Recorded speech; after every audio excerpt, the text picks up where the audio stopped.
Hi friends, it's nice to see you again through this Learn Logistics video. As I already mentioned, you can see all the videos in website www.harilogisticsacademy.com. It is available through app also, and your comments are welcomed. And please send your comments and suggestions in logisticshari2020 at gmail.com. Now let us see the next mode of transport in the that is a pipeline. Pipeline transportation is an economic and fast mode for transporting certain items. The applications of pipeline span domestic, commercial, and industrial purposes. Pipelines can be used to carry natural gas to homes, water and jet fuel to airports in commercial area, and crude oil to refineries in industrial area. Generally, the following items are transported through pipelines: water for domestic use as well as for irrigation purpose, oil and fuel, that is from port to refineries and refineries to the various distribution centers. Of course, gas, that is natural gas, LNG, CNG, hydrogen or nitrogen, etc. Then coal. Then apart from this, certain fluid items, that is certain chemicals can be used, and based on the requirements they decide.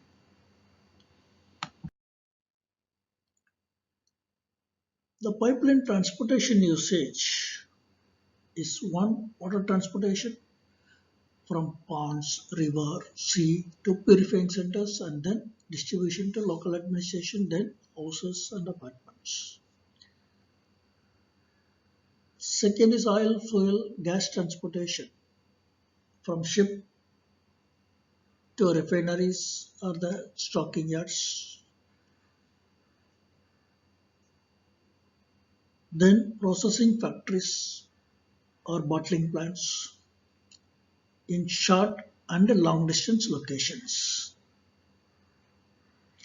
And also now the domestic apartments also, the pipeline is used for distribution of gas. And coal from bottom of mines to the coal stocking locations at heights, stocking locations to transporting, loading. These are the commonly used in many countries. Certain countries use for long distance transportation also in coal transportation. Because fluid and certain chemicals are transported by certain plants in some countries from ship to the port and via up to the factory locations and or from stocking yards, tanks to factory processing locations. Mainly long distance transportation is very less.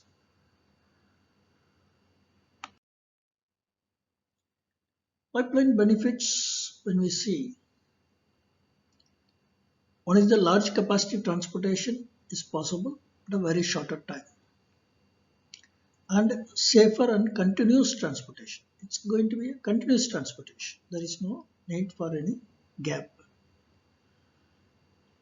And tiny surface footprint, avoidance of densely populated areas, because it requires very less area on the surface, and it can run through the outer areas of the cities and where the population is more. It can be avoided. Then shorter construction time frame, because laying takes very less time. Then lower energy use, reduced transportation costs, because it doesn't require any fuel or transportation vehicles or etc. Transportation comes reduces, and the energy which is required, because only in the pumping where the first initial place and maybe intermediate, but the pumping is required, only that pumping is will be required. Otherwise, it is a for miles and kilometers of distance. There is no requirement of any intermediate energy, because it is environment friendly, because it is not exposed to any outside surface, outside the atmosphere, because it will go through the pipeline, so the pollution will not be there. Haldia Rajband Morigram pipeline has been constructed to meet the requirement of southern part of the West Bengal, because it runs through West Bengal only. And the second other pipeline project, which is Mumbai High to Mumbai, Ankleshwar and Kayoli pipeline. It is in Maharashtra and Gujarat. Because Mumbai High means it's outside in the sea, middle sea, to it comes to the Mumbai, uh, then it goes to the Ankleshwar and Kayoli in Gujarat. Then it is a Salaya Koyali Mathura pipeline, that is between the Gujarat and UP. Then Hajira, Bijapur, Jagdishpur. It is a gas pipeline. It is between Maharashtra to UP via other states. Then Jamnagar, Loni. It is a LPG pipeline. It is from Gujarat to UP, again through other states. Then Kandla to Batinda pipeline. It is between the Gujarat and Punjab via other states. Measures taken by the governments to expand pipeline networks in India.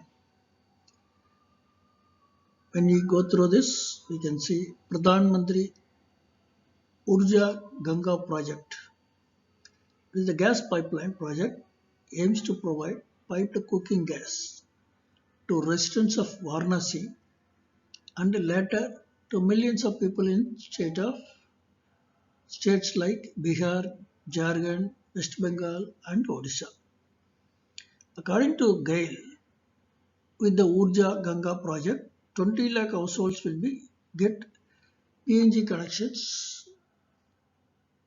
Apart from this, there are different pipeline projects across the country also. It is Baroni to Guwahati pipeline. It will pass through Bihar, West Bengal, Sikkim and Assam. Then if you see the northeast region, gas grid, it will pass through Assam, Sikkim, Mizoram, Manipur, Arunachal Pradesh, Tripura, Nagaland and Meghalaya in a phased manner. Kochi, Kuttanad, Bangalore, Mangalore pipeline. It is a phase 2. It will pass through Kerala, Tamil Nadu to Karnataka. And Ennur, Tiruvallur, Bangalore, Puducherry, Nagapattinam, Madurai, Tuticorin pipeline. It will pass through the states of Tamil Nadu, Andhra Pradesh and Karnataka. India has 16,000 kilometers of gas trunk pipelines in operation and 13,000 kilometers more approved and in various stages of construction.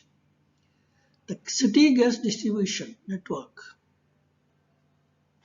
they call it as CGD, refers to the transportation and distribution of natural gas to consumers in domestic, commercial, and industrial and transport sectors through a network of pipeline. Recently, the Indian Prime Minister laid foundation stones of city gas distribution projects (CGD) in 65 geographical areas in 129 districts. And the map shows certain pipelines which we had with other countries where we are planning to bring the gas and oils. If you see economic prospects of pipelines in India, extensive coverage and inclusion, it will be boost to the steel industry.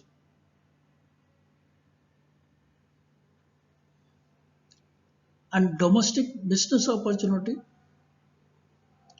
reduced import costs, foreign investment and domestic economy strengthening, transportation of solid materials, and future prospects like iron ore slurry, coal slurry, phosphate slurry, etc.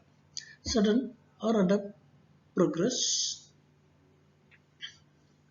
And economical construction and maintenance, reduction in accidental charges and economic efficiency in the long run, reduces regional disparity and helps economic growth, lesser delivery costs, reduction in subsidy expenditure. And challenges, when we see challenges, high initial costs and inability to increase capacity once the pipeline is laid, because it's a lot of legal and other compliance requirements are required, because we have to purchase the land from farmers and lay the pipelines. So once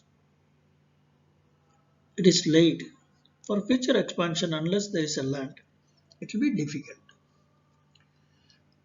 Delays due to policy failure, non-cooperation of state governments, or apprehensions of common citizens to adapt to pipeline supply. These are the certain challenges we have. Even the recently you would have seen a lot of, when the GAIL pipelines are laid, there were a lot of agitations in various parts of the country. Even difficulty in repair and leakage detection. Yes, it goes through the agricultural fields for longer distances. If any leakage or repair is required, so detection may take some longer time. And finally, the conclusion of pipeline transportation, I would like to say pipelines have relieved the increasing pressure on the existing surface transport system and can go a long way as the future of transportation of essential materials or items, especially as India is intending to move towards a gas-based economy by increasing the share of natural gas in India's energy basket from the current 6 to 7% to 15% by 2022. A robust and efficient policy for the same will not only ensure this but also help in the overall economic growth of the country. Thank you, friends. Again, I would like to remind your comments are welcome. Hope you will benefit from this. We look forward for more interactions in future, and kindly send your suggestions and comments to logisticsari hari2020@gmail.com, and you can go through the website www.harilogisticsacademy.com, which will have more informations. Thank you once again.